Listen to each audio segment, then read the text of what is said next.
Ladies and gentlemen, welcome to the main event.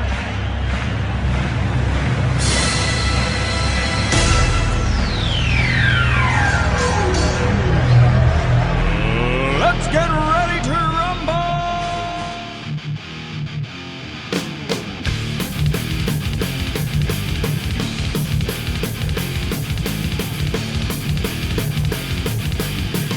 And that's right, everybody. Welcome back to another edition of the Best Seat in the House podcast. As always, I'm your host, Rob Cramer, joined by my co-host, Daniel Bobo Kurlan.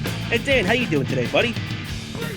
Doing good. Excited about the start of spring training coming up soon. It's almost getting in full swing. I'm gonna be at home watching, probably wishing I was in the warm weather.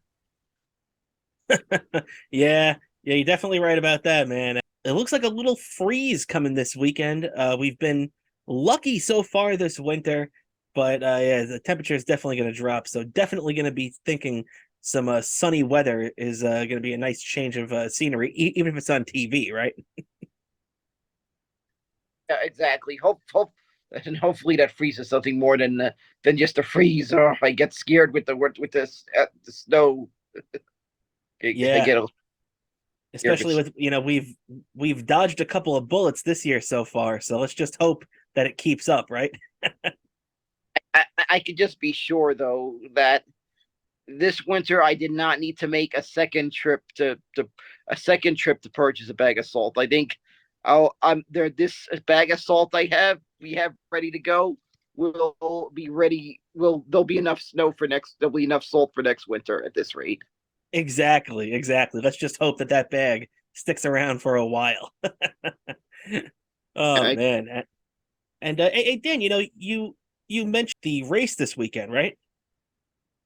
Yeah, that's right. The Daytona 500. That was a wild finish. I mean, who would have expected? I mean, who would have expected Ricky Stenhouse Jr. to win? I did not expect that one in my I would have lost money if I placed a bet at a casino. If I would have went to Atlantic City and placed a bet, I would have lost. Now, I'm not really a big NASCAR fan, but I mean, you got to love watching the race. It's a lot of fun. But I don't really know the guys per se, aside from, guys like I know you're Dale Jr. and Jeff Gordon and those guys. How big of a long shot was this guy? He really just kind of came out of nowhere. Yeah. Kind of pretty much. It was one of those long shots to win it. We didn't really expect, but he won that. This is and this is also a first time for the team owners. The Brad Doherty Racing, I think this is their first win they've gotten, if I'm correct. So it's a pretty excited win, and I thought. I have to agree with where he celebrated, because I admit Waffle House, if you go to the South, that is some good stuff there in the South Waffle House. Oh, you got that right, buddy. Believe me, I'm sure a lot of you watching this show, if you're driving to spring training, you might have made a stop over at a Waffle House on the way to Port St. Lucie. That would definitely be a smart thing to do. You got to love Waffle House down there, that Southern hospitality. Yeah, definitely, man. So that's really cool. A cool way to kick off the NASCAR season, if you will, with the Daytona 500, and obviously a big victory for first time winner. Very cool. He's won races before, but the team owner this is the first time that team owner first time win. Mm-hmm. Also, I noticed you did mention the names of two drivers that are retired. See, that's how far my knowledge goes with NASCAR, but I didn't know that Dale Jr. was retired. You've mentioned two names that are retired and are actually inductees or actually Hall of Fame inductees. Find over in Charlotte where the Hall of Fame is. I gotta definitely go there one of these things myself. Get some Southern barbecue at it, because I can't off without having some Southern barbecue. Of course, man. What I said was pretty much like saying, "Oh, my favorite baseball players, Babe Ruth and Reggie Jackson." It's like, oh, so So you're not a fan. But okay, buddy. Hey, that's awesome, man. And I know you're a big NASCAR fan, so I definitely wanted to touch on that for a couple of minutes. And any other time that you want to bring up NASCAR and everything, feel free, buddy, because Yep, you know, definitely, I'll bring us up. Also, I gotta say, I have to tell you, most of the drivers I've met, they're very fan friendly. oh yeah, and those guys know that the fans are, you know, you have to cater to the fans because they're the ones that make it. And definitely I agree with you. I've never met any of the drivers personally, but all the fan interactions that I've seen online and how these guys deal with people in public, few professions of these celebrity type athletes or whatever you want to call NASCAR driver, few professions deal with fans better than those guys, no doubt about it. But I could confirm that myself, especially the fact one time when I was watching while they were during while they're running their practice laps for the race. That's how I managed to get Jeff Gordon's autograph. I was literally just standing there right by where the car was, like stopped right there, and I'm taking pictures, and I was right by there, and yeah, I happened to be right by there where he was, so I got his autograph. Very cool, man. Oh, you know what? One other name just popped in my head. Let me ask you if he's still if he's still active. Chase Elliott. Yep, he is. That's my favorite active driver. As you know, Jeff Gordon's my favorite driver of all time. But Hmm. my favorite driver is Chase Elliott. Okay. Okay, good. At least I know one guy that's still going today. So I can feel good about myself with my NASCAR knowledge, as limited as it may be. Maybe one day this show will get us. We'll have a sponsor on a car, even if it's for one race. Be Absolutely, man. cool to have Bessie in the house sponsor on a car, That would be even if it's for one race. that would be awesome. Have our logo right on the hood of the car. It would be awesome to do that. Have that one day. Maybe one day. One day. Fingers crossed. Well, you know what? We might see because we got that new Mets baseball logo that we had made up that we like a lot. Now we might get to see something like that because, as you know, Steve Cohen, the Mets owner, bought a Super Bowl commercial. So how do we know that maybe somewhere down the line we're not going to see a Mets car in NASCAR? Courtesy of Steve Cohen. What do you think about that? Yep. Who knows? I do have in my collection. I have various paint schemes ran over the years. Even some that's very some he ran multiple times and some he's ran one race. I also do got this diecast car. I just happened to stumble upon this when I was just buying some snacks before a flight. It was somewhere at LaGuardia Airport, and I noticed it was this little diecast car. Like a little sort of like it was like a NASCAR type body, but it's painted Met colors. I bought that Wow, very cool. my collection. That's definitely it's definitely a good piece to add to the collection, no doubt about that. Any kind of Mets memorabilia. I also of course, it also interesting a little diecast. I don't know if you remember this, but I remember for a while the Corvette brand, the Chevy with the Corvette brand, they were making these diecast Corvettes that were about 1/18 scale, and they were commemorating like each team that won the World Series each year of the Corvette's existence, right? So I got an '86 one that's a Mets colors, and they were doing them for a couple of years. I don't know why they stopped, but it would have been cool to eventually, like, let's say like next year, to have maybe a more recent one, a Mets one. You know what I mean, right? Absolutely, man. That is really cool. I didn't realize that they were doing that, Yeah, yeah, and yeah. that's awesome. Not what year they stopped, but I was seeing them because I always get these emails from MLB and they always advertise them. I don't know Hmm. what I would have loved to have owned a third Mets one because I got two of them. I got a '69 one and I got an '86 one, but it'd be nice to have that third one in a diecast collection. No doubt about it. It'd be nice to be adding a 2023 to that one at the end of this year, right? Yeah, if they were still doing that, if they were Well, if the yeah. making those was still making those, that would have been nice. That'd be nice. At least they'll know I'll have a third daily news on the wall. Exactly.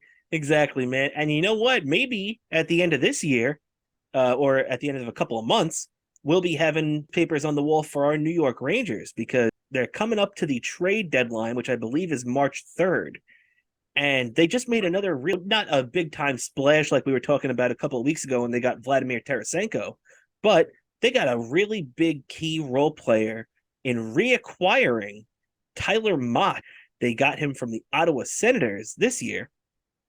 And I really love that they picked up Tyler Motte.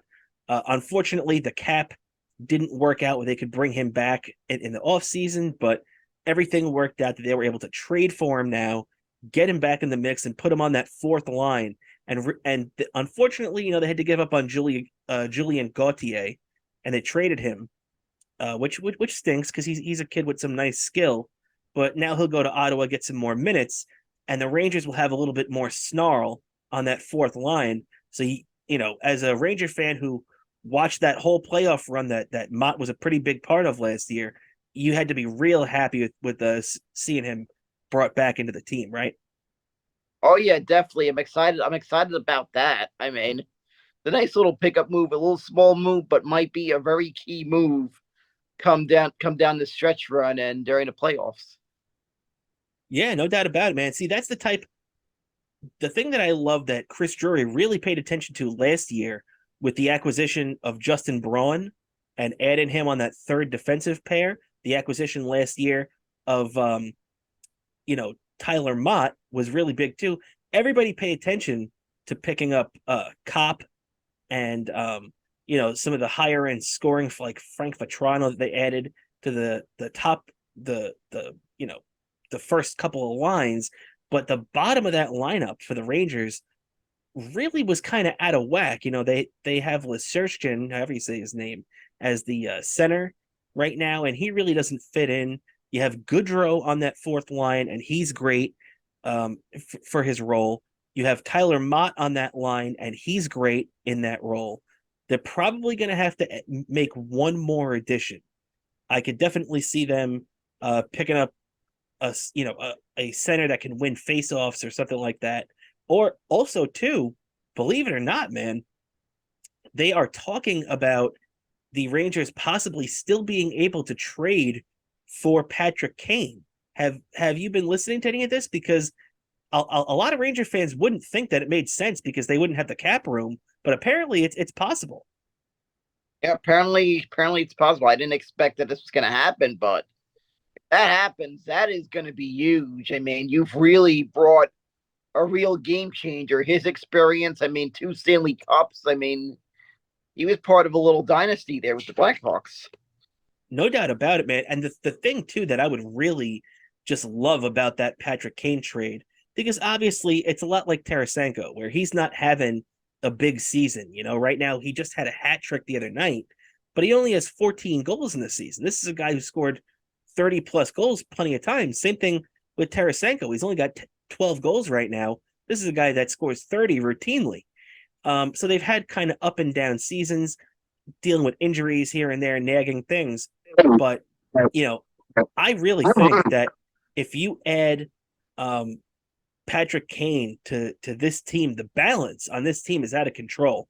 Now, it would have to be some cap gymnastics thrown in there where the Rangers would definitely have to trade Vitaly Kravtsov.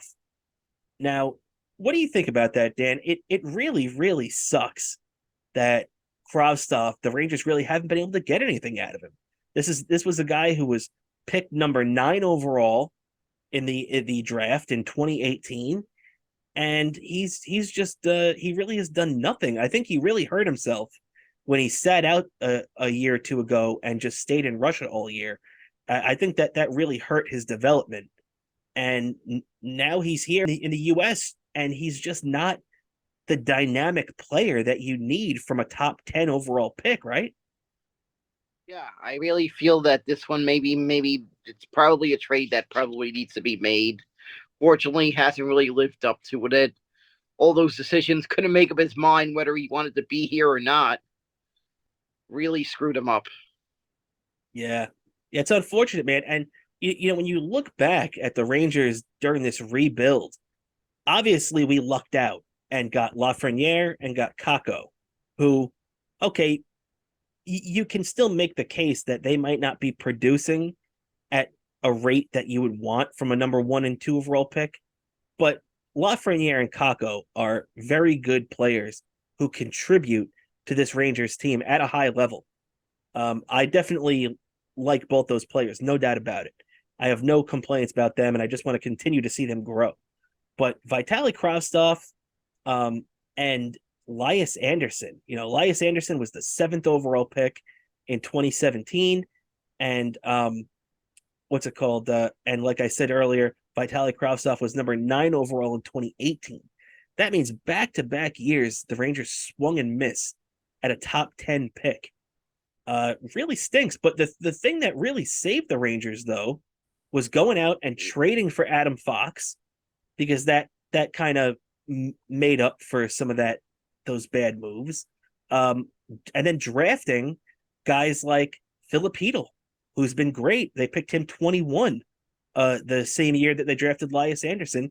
And not to mention also picking up Keandre Miller, who was picked 27th or 28th after Vitaly Kravtsov. So I think what the Rangers did was, even though they swung and missed at a couple of those early guys, by hitting on a couple of the later round of the first round guys, like Keandre and Filipino, I think the Rangers really balanced it out and kind of saved their ass, right? Yeah, exactly. I feel they've done a great job, and maybe some of it didn't work out, but at least enough of it worked out, and hopefully it continues into the season. Yeah, no doubt about it, man. I also have to say the last couple of games have been crazy. I mean, it's one of those it's like, how many times am I going to get a near heart attack with these wins? And then come Monday, I'm watching the game, and I'm thinking, oh, we're behind. Oh, I guess another one of these, but well, it just turned out a lackluster. Like, what did I just watch? Because this did not feel like the way they've been playing all year. Like, I was just like, get me another Stella. Yeah, it was definitely a Stella night, man, because especially after the Rangers lost that game in Calgary on Saturday night, where they looked tired. They're playing another back-to-back. They had 3 games in 4 nights. They looked like a tired team, but Lafreniere and Vladimir Tarasenko were able to score late goals, push it to overtime, and the Rangers ended up getting a point out of it, even though they would lose in a game that Halak was up and down in, but the Rangers were able to get a point. Now on Monday, I feel like on team, just that penalty cost us. Yep. I just felt it was like a dumb penalty to let themselves get into, and it was not look good. Oh my God, I'm telling you, this is going to be one of those nearly remote destroying moments right here. And yeah, you're right. You're right.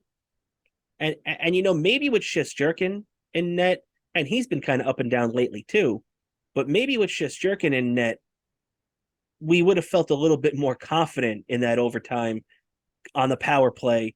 But and not to take anything away from Halak too, because I've been tough on Halak, but Halak has really settled in and has played very well over the last couple of months. So I really cannot take any shots at Yaroslav Halak, who I was skeptical of coming into this year. And he's proven me wrong, at least so far. And he's been a valuable asset backing up, I was going to say Ilya Sorokin. I got the Islanders on my mind. He's been a valuable asset backing up Igor Shesterkin. So definitely nothing but good things to say about Halak. He had a tough night, just like the team did, and they all looked tired. But then when we came back to the Garden on Monday, man, I was feeling with the Tyler Motte pickup, and that happened on Sunday, the day in between. He showed up for practice. Everybody was pumped.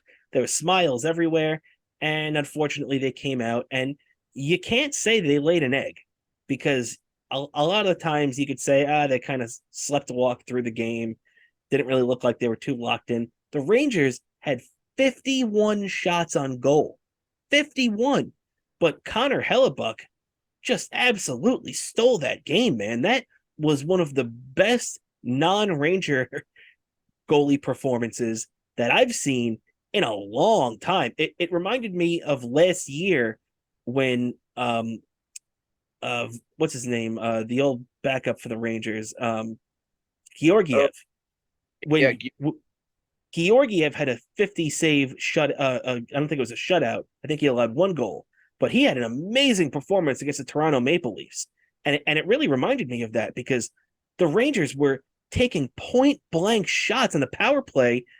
I forget who fed him, but Chris Kreider had a point blank shot right in front of the net. This is a shot that Chris Kreider could make in his sleep, and Hellebuck just made the save like it was nothing.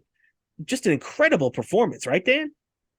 yeah. The guy, I have to get tip my hat to that, but at the same time, that just always feels the worst. Yep.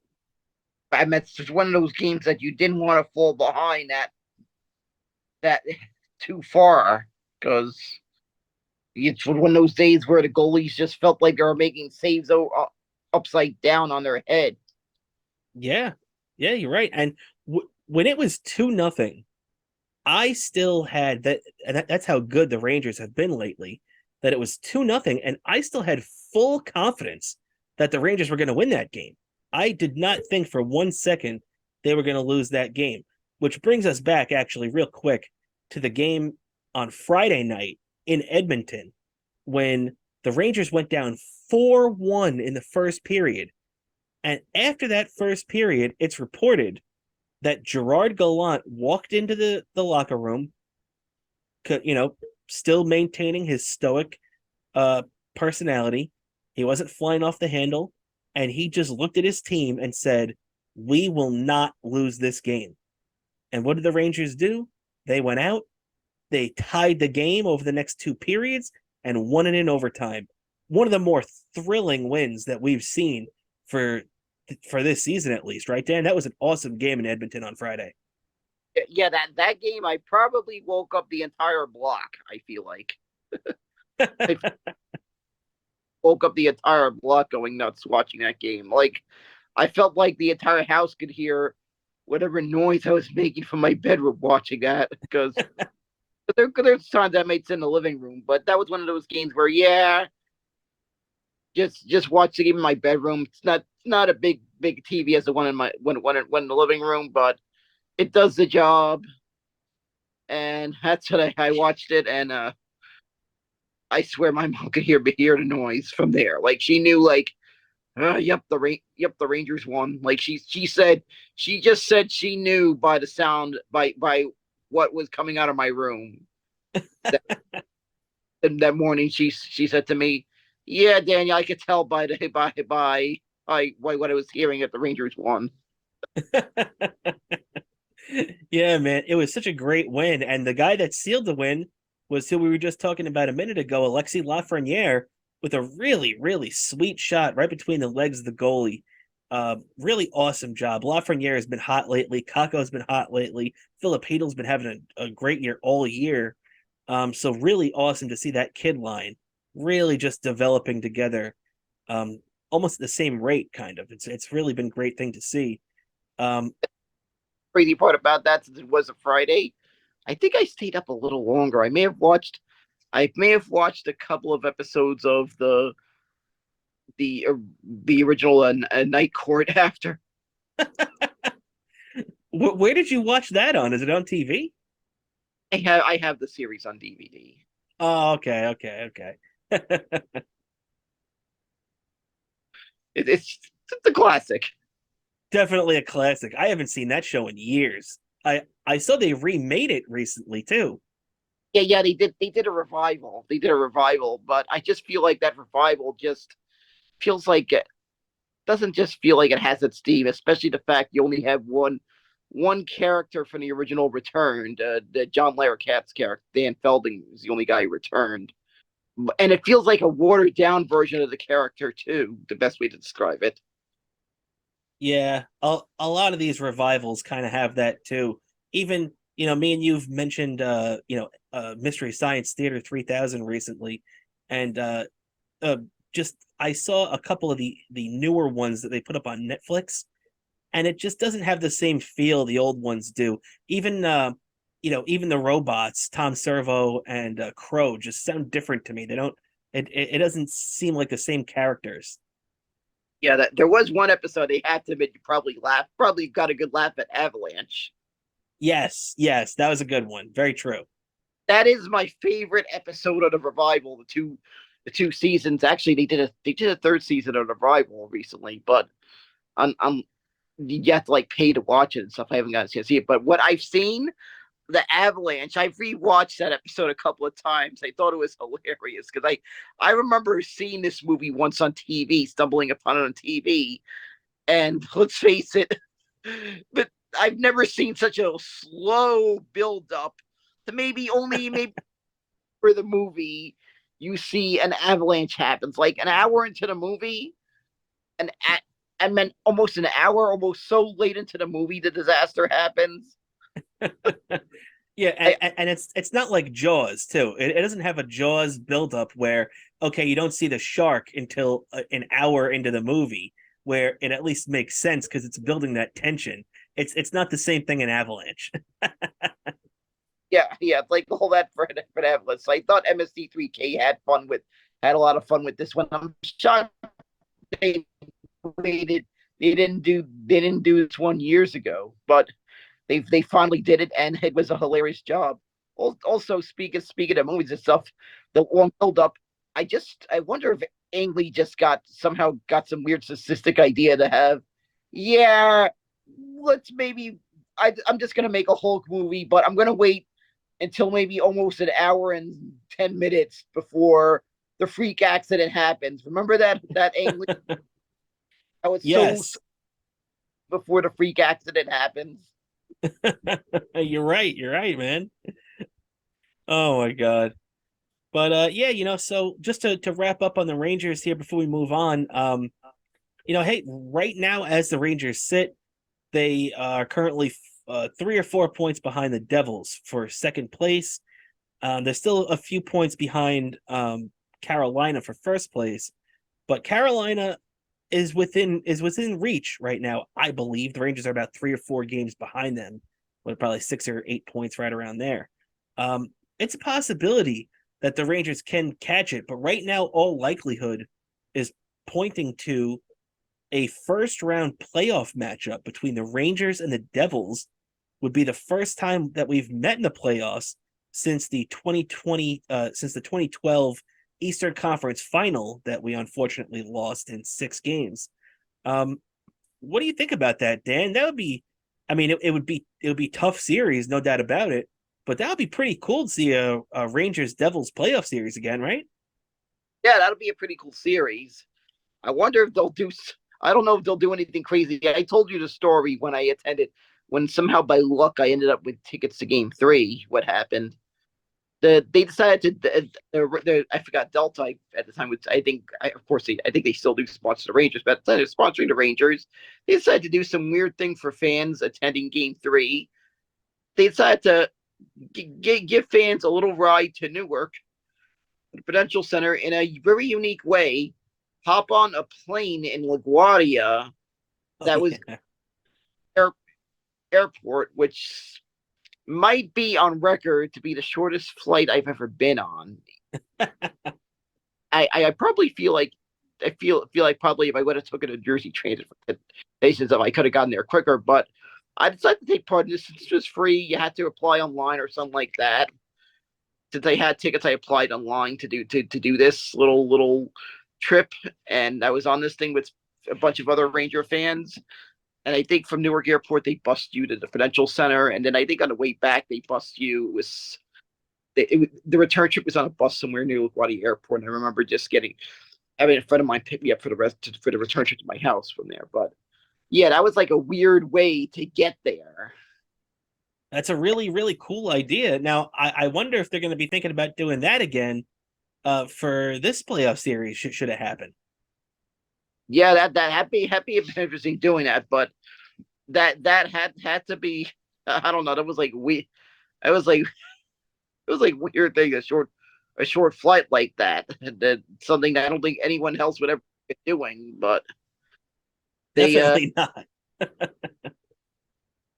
it was a flight from one airport to the other. Very cool. That is awesome. And before we move on from the Rangers here, because we're just about ready to take our first break, or only break. I just want to ask you, Dan, before we move on now, do you think to bring it right back to the trades and everything, because we're about a week away from the trade deadline, do you think the Rangers will make that big move and bring in Patrick Kane to really just push all their chips to the middle? Or do you think they go more along the lines of shoring up that fourth line and maybe picking up a cheaper, more gritty option? I feel like it's a 75% chance this Patrick Kane thing happens. Wow, 75. I like them odds, man. Yeah, that feeling feels like this is something that could literally happen. I want to. I'm not even going to want to. I will. I agree with you. I agree with you. I think right now Chris Drury is just ready to win a cup, and I think that he's going to get the nod from Dolan to do it. I think everybody in the front office is going to be in agreement, and we've mentioned that grit too. And hey, you get a guy with a couple of Stanley Cup championship rings like Patrick Kane. You get a guy with one Stanley Cup championship ring like Vladimir Tarasenko, high-end players, you add them to your roster, that's a really, really tough playoff monster to beat, right? Yeah, it is. It's and I can tell you, I cannot wait to see how it turns out. And me go trust me, plenty of me going nuts. Plenty of me people looking at me weird, commenting on what I look like with a playoff beard because I look weird when I have a beard. I've heard all kinds of comments. I think one person said I looked like a lumberjack. I think one of my like Duck Dynasty. But all right, on that note, we're going to have to take our first break, ladies and gentlemen. All right, and welcome back to the program, everybody. Now we're going to get into the opening of spring training, man. I know this has got to be one of your favorite times of the year because it's definitely one of my favorite times of the year. We saw everybody reporting to camp over the last week. We've seen bullpen sessions from, Justin Verlander and Max Scherzer and all these guys getting started up now. This is just the best time of the year, right? Definitely the best time of year. I could be down there in Florida. I mean, I'm probably gonna be wearing my the little tropical Met shirt that you've seen me wearing sometimes. Mm-hmm. I'm bringing that out on well, I'm gonna be indoors, of course, but I'm gonna be bringing that out while I'm watching the game because I just want to capture those South Florida vibes during spring training. Gonna be an interesting little trip for a lot of people visiting spring training because especially the fact that you got most of the rounds of the World Baseball Classic happening there at the same time in South Florida. So I'm sure you're gonna get some of those spring training crowd that are gonna also probably be making their way down to Miami to attend some of the World Baseball Classic as well. True. The finals of the World Baseball Classic are March 21st. So let's hope the U.S. is still playing, even though it would definitely benefit the Mets to have guys like, I believe Pete Alonso is on Team USA. I know Jeff McNeil is. So it Yep, would definitely benefit the Mets to get those guys back. that I confirm. But I could pretty much can be safe to say that they made a good decision to have. I think like the second to the round to the finals is going to be there in Miami, and that's a perfect spot. And plus the first round action happening in Arizona, also where there's some spring training going on there. So they pick good spots to do it because they're going to get plenty of people that happen to be there already. Oh, yeah, man. I actually was looking at tickets for the WBC finals earlier today, and they were all over $130. So if that's the case right now on the secondary market, that people are excited about it. People are happy it's back. This is the first World Baseball Classic that they've done since 2017. Obviously, it was supposed to happen in I believe 2021 was the last time. Yeah, correct. Of course, they postponed it because of news, especially with some players that play in some foreign leagues and stuff. That some countries they did. It was a little bit difficult. International travel has been difficult the last couple of years. It's kind of gotten slowly back to normal with most countries, from what I've gathered. From what Yeah, I've seen. because even the early part of this tournament, a lot of these Asian teams and a couple of the European teams even are starting off the tournament in Japan. So, a lot of the early pool stuff is going to be taking place over there. I'm not sure. I think maybe there might even be a bracket in Korea, but I'm not positive about that. Yeah. I believe you're correct. If I'm correct, I believe you're correct. If I'm correct, I gotta look that up. I just know it's going to be happening at the same time as spring training. So it's going to be with spring training and a World Baseball Classic. It's going to be a lot of baseball viewing. And a little interesting side note: if you're watching it via the MLB app, MLB.TV app, if you already put your subscriptions, and I mean, aside from not counting like people like me who are waiting for the activation day, you know how T-Mobile is, they give you that for Mm. free. You're but yeah, they're gonna allow you to. There's no blackouts on the World Baseball Classic games. Just to let you know. Oh, that's On awesome. that's what I hear. If it's gonna be like the last couple of years, that happened the last couple of years because I had to rely on the MLB at Bat app when I forgot what it was. My mom was in the hospital and I couldn't. And one of the games I was watching, I couldn't access the game.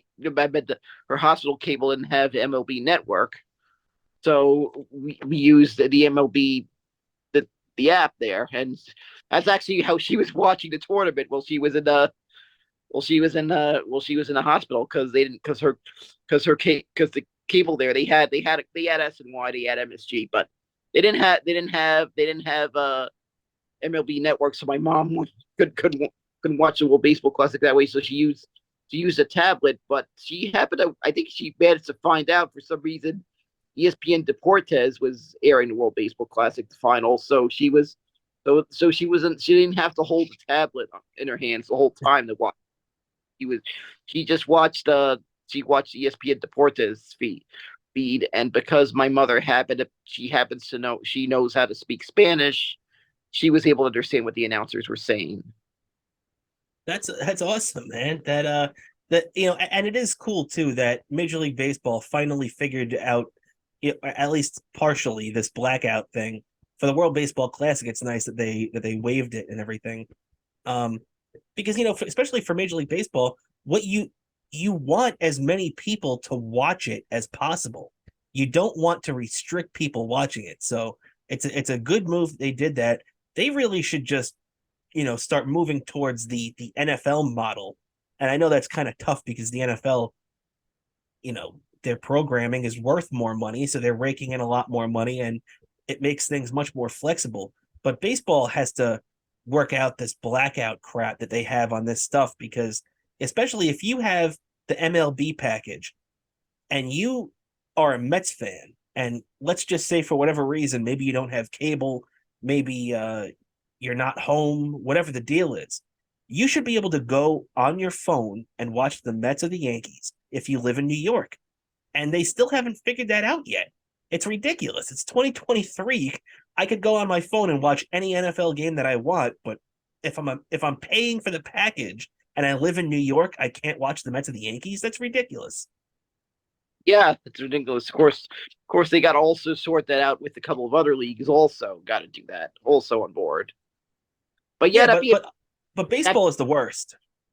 that'd be a nice little thing, especially with some areas, especially in some areas that don't make sense with the blackouts. Because I know some people in some states that have like some teams that are not even in the viewing markets of that there's like some blackouts that they don't Yeah, you're quite right. got like the thing because they let's say they says those it's not like they could watch like for example, like in North Carolina, you assume all the Braves are Sunday is black. Was blacked out when the Mets are playing against the Braves, so you're unfortunately going to have to watch the Braves feed and you watch it. But no, it's a couple of other teams that do that. I was like the Reds. That's nowhere near the Carolinas. That's nowhere near their viewing territory. How is that? How is that blacked out? Like that one doesn't make sense. And I know some that kind of figure out kind of do make sense. Like luckily, some states have it's not really as big because I know a Mets fan in the South somewhere that it's like every time the Mets play against the Braves, unfortunately they have to do that. But usually that's the only time that happens. But some states the blackouts don't make sense. Yeah, it's true. It's true. It's not consistent at all. It just doesn't make any sense, especially like in a big state like California. If you are a Dodgers fan living in southern Los Angeles and you wanted to watch, let's just say it's a big pennant game, there's a Giants Rockies game going on that night. You wouldn't be able to watch you're paying for the major league package, but you wouldn't be able to watch the Giants game that night just because they play in the same state, even though it's 8 hours north. That's ridiculous. Major League Baseball really has to figure that out, and I think Rob Manfred is continuing to cement himself as one of the worst, if not the worst, commissioner in sports. Yep, I feel definitely that. I feel definitely that way, and it's just like how more worse can it get? And who who the heck knows? But yeah, he needs to definitely sort that out. I mean, even of course I know there are some states that does somehow work. That somehow it does kind of I don't know how the blackout restrictions work in some parts of Florida, but I do know like a friend of mine that lives in the Tampa area that the blackouts sort of do work out how they how you would expect to work out. Like he says like every time the Mets play against against Miami, the games aren't blacked out, but he says whenever they're playing Tampa, they're blacked out. The Hmm. but some blackouts don't really make sense. Yeah, yeah, they don't. They're very inconsistent. It's a shame that we're still it's 2023, like I said, and we're still dealing with this crap that we've been talking about for the last 10, 15 years. These blackouts, it's complete garbage. But you know, Dan, so we're looking at really games starting on Saturday. So we're only a couple of days away from the first spring training games officially taking place. What are your thoughts? I was looking at the roster the other day, and man, I gotta tell you, I I just don't understand. Everybody was falling all over the Mets offseason, and the Mets had a good offseason. I was very happy with obviously getting Justin Verlander, and I was thrilled that they brought back um, Nimmo and Diaz. I'm so happy they got those guys back. I the Mets have done a lot. I'm not saying they haven't, but I really think the whole of not getting Carlos Correa is going to come back and bite the Mets. And I hope I'm wrong. Please, God, let me be wrong. I don't want to be right about this at all. I don't want to be saying in a couple of months, well, gee, I told you so. But I don't know, man. I'm worried. I'm worried. The Mets are actually right now considering Darren Ruff as a platoon DH guy. This is a guy that's going to be playing two, three on a right week, maybe even four times a week. And I don't. I have no confidence in Darren Ruff at all. They just had a interview with him the other day that he was talking to Anthony DeComo from MLB.com, the Mets writer, and he said that he could have performed a little bit better last year. Now, he went 10 for 66 as a Met last year. 10 for 66. That's a 152 batting average. And this guy's going to say that he could have performed a little better?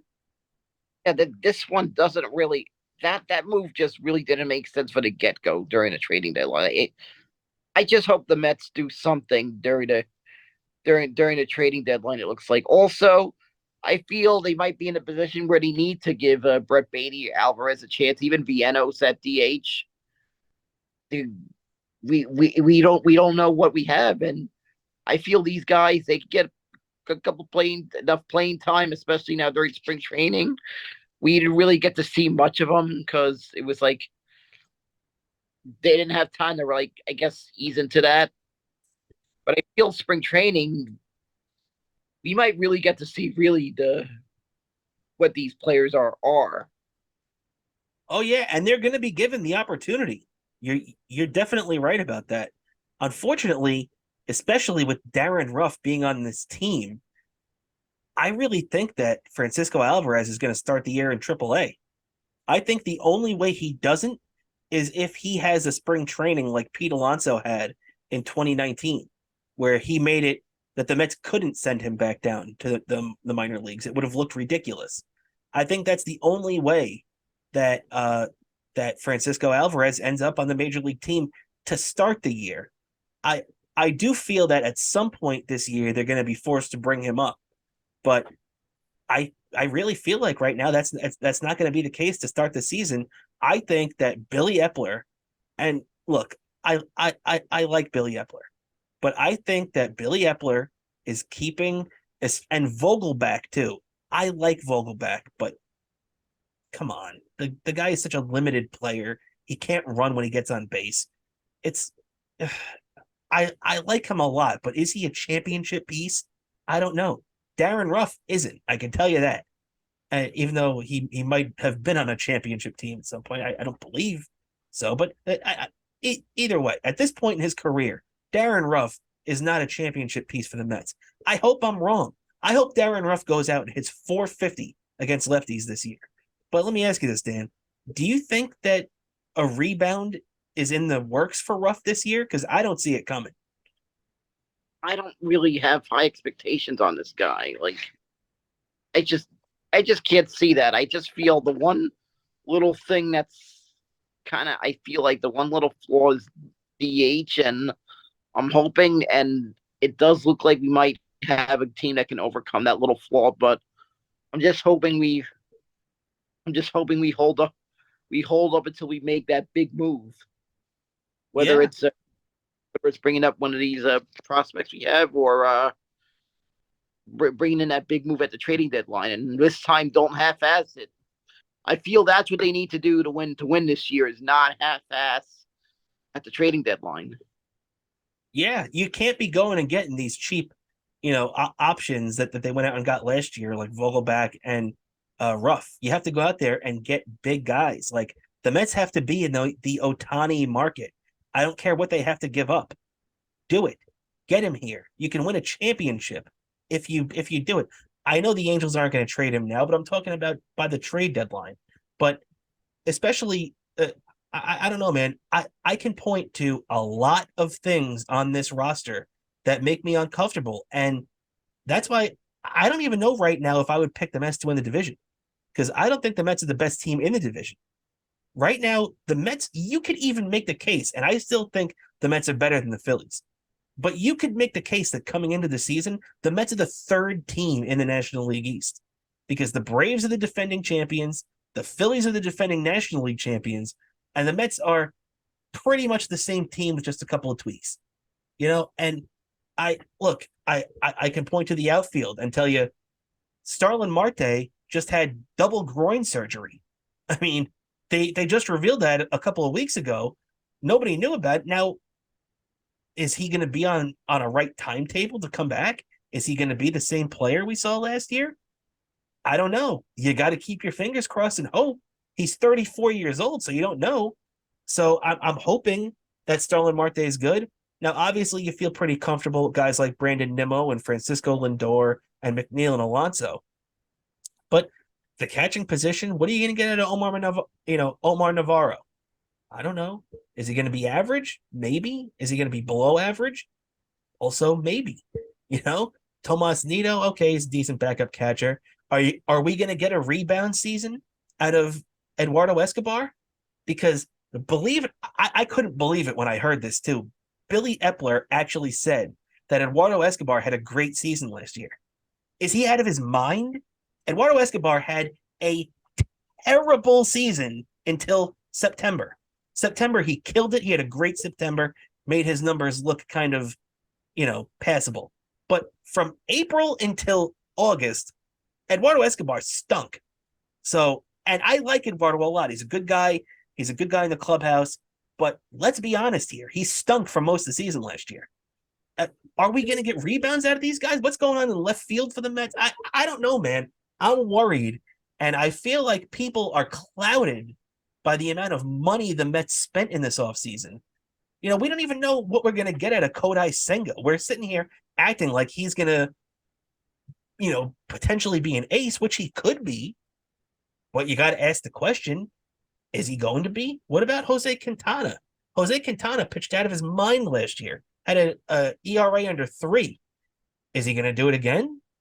I don't know, man. I'm very hopeful for this team, but there are a lot of things that, one thing that Brody Van Wagenen said, and I hate bringing Brody up, but one thing Brody Van Wagenen said that I really liked, even though he didn't do it, was we want to take as many question marks out of our team as possible when we're constructing it.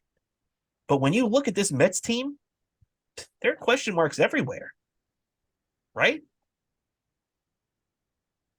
Yeah, there is. I'm just hopeful it's going to turn out. I mean, I can tell you it's going to be crazy season. I just have a feeling it's going to be neck and neck with the Braves and Phillies again. Yeah, it definitely is going to be neck and neck. Especially the Phillies adding, all-star like Trey Turner and upgrading their pitching staff, bringing in a guy like Taijuan Walker, hurting us a little bit. So the Phillies are going to be a little bit better. The Braves are still going to be, a very good team. Although thank God they lost Dansby Swanson. That definitely hurts them a lot too. So we got to keep that in mind. But I don't know, man. There are a lot of things that worry me. Same time, I feel like it's going to be another situation like last year where we're winning. We're on a 100-win pace, but our big division rival is also is winning at the same pace. Yeah, you're definitely right. I feel the game changer is going to be at the trading deadline. That will be it. What Billy Epler really has to do is, and maybe we should set up a Zoom meeting between Billy Epler and Chris Drury, because it seems like the two of them really need to get together, because Chris Drury, I really didn't like the offseason he had. And if we remember, one of his big offseason trades was trading Pavel Buchnevich for Sammy Blais, and that didn't work out. But it's interesting to me that it seems like Chris Drury is really good at making trades in season and kind of so in the off season. And Billy Epler is really good at getting your team together and making trades and signing guys in the off season, but in the regular season and the trade deadline, not so much. Maybe those guys got to get together. And I gotta agree too. But they need to make a big move at the trading deadline. It's one thing if you're and it's like I could easily see there during that trading deadline. Like we could be like last year, we'll be in first place, but that move at the trading deadline is going to define our season right there. 1,000%, man. I could not agree more, because we looked, and I will give them credit, because even though this was pre-Billy Epler, in 2021, the Mets tried. They went out and they got Javi Baez from the Cubs. They traded Pete Crow Armstrong, one of their top prospects. It didn't work out, but I'll give them credit. They at least tried. 2022, I think they felt kind of comfortable, which is understandable, but they blew it by not fortifying their team in ways that the Braves did and ways that the Phillies did. So the Mets really have to work that out. Yeah, and exactly. And it's like, I don't know why they're holding on, because they have plenty there's a couple of prospects that could be expendable. I mean, they're kind of backed up at so many at one position. A few few prospects are backed up at one position, so I feel they're the best chance. They could easily make some of these moves without really giving up much. Yeah, I mean, and you're right. One of the guys is Ronnie Mauricio. You're talking about shortstop. Yeah, they got a few shortstop. They're backed up there at shortstop. They got plenty. There seem to be a million catching prospects. So go ahead, make a move. Exactly. Make my day. Let's go. Let's make a move. Let's get this thing done. I mean, you know, obviously, unfortunately, that's not going to be coming soon. We're going to have to be patient and wait for the trade deadline. And I just really hope that everything is under control by then. I just hope that Billy Epler knows what he's doing and can make these deals, because right now we saw the division slip away in 2021 and we saw the division slip away in 2022. Now, thank God they at least made the playoffs last year, but you cannot blow the division 3 years in a row. And who knows, maybe the Mets won't even have a big lead at this point. Maybe that'll be a good thing. Maybe we'll have to come from behind like the other teams did. But the Mets have to. You right now, with everything that's gone on, they have to win the division this year, right? Yeah, they have to. These moves, it would be a disappointment if they didn't win the division. They cannot find themselves in that 3-game wild card series anymore, right? Yeah, exactly. I got nervous that during that wild card series. I mean, like, I was just like shocked, like all this all year, and it's like I was like shocked we lost in the first round. Like, no one could talk to me for that entire Monday. Let's put it this way. Yeah, that was terrible. Just about as bad of a playoff loss as it gets. Yeah, I was like, yeah, that our postseason just ended that quickly that weekend, like that quick. Like, I was like, I was expecting a bit more. Like, I was, Mm-hmm. ex- I was expecting a situation where it was like, I remember I was attending a concert today that like Game One of the World Series was going to be. I was expecting a situation where after the concert, I was going to walk into a bar, Game One of the World Series. Yeah, yeah, it's true, man. And you know that if we had gotten past the Padres, and who knows what would have happened with the Dodgers or whatever would have been the next round. But if it came to a situation where we were playing the Phillies in the NLCS like the Padres were last year, we beat them 14 out of 19 times last year. The Mets would have beat them in the NLCS. Yeah, exactly. I just felt every one of those teams that they were in the I just felt we had that chance, but unfortunately, we'll never get to know what happened. The Grom's just known as a player that really never won anything with the Mets. But So it's like, we do have to give DeGrom credit, because in 2022, the Mets won one playoff game, and it was from Jacob DeGrom. yeah, that's true. Just really just kind of hitting me weird seeing him in form like that. Like, Yeah, just it's like it's it's here. It's weird just seeing him in a Texas Rangers uniform, right? Standing there watching the guys. It's awful. it is, but unfortunately, he didn't want to go on. But and hopefully, I, I I hope it's a situation where the Mets win the World Series and we do similar to what the Washington Nationals did in 2019 when Bryce Harper left the Nationals. We won the World Series and said, well, maybe you should have stuck around with us because look at what's happening right now. The Canyon of Heroes. That's Please a win, real. please win the World Series this year. I badly want to win it. Please, want my mom to be around for it. I want Mr. Malunigan to be around. Mr. Malunigan is a dog. That's a really good point, man. That's a really good point. Yeah, I want to be able to walk around carrying Mr. Malunigan victorious and my block after the Mets win a World Series. And if I have access to a car, I might have to resist the urge to want to do donuts in my neighborhood. Well, you know what though? I think the one thing that we can be happy about, and the one thing that we can um, just be confident in, is that we probably have the best owner, definitely in the city, no doubt about it, and probably the best owner. I mean, you could make a case the best owner in sports right now. I mean, this is a Yeah, guy that just wants to win, right?